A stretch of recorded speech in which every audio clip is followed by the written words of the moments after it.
我就見到呢一種嘅刮痧儀器啊，咁佢又可以加熱啦，又可以震動啦，咁應該呢啲又點樣用咧？同埋佢應該會方便啲。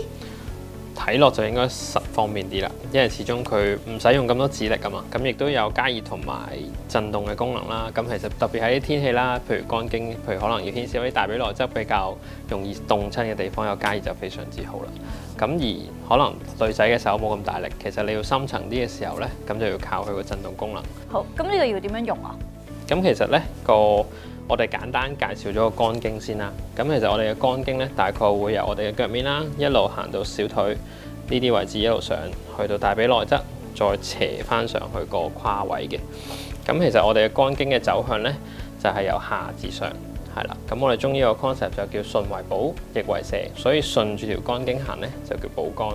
逆住條肝經行咧就係瀉肝。咁因為始終可能一般人好難自己去判斷究竟應該順，即係應該補定應該瀉嘅。咁所以其實我哋按嘅時候咧，來回按就最好啦。第二樣肝經咧，即係一條經絡可能係一條好細嘅線，大家好難揾到。咁大家見到其實個按摩儀個範圍都比較大。咁其實你就可以大範圍、大包圍去攻擊，即係點都會做到個位置啦。咁就包補唔會錯，盡量即係補同埋瀉都做到。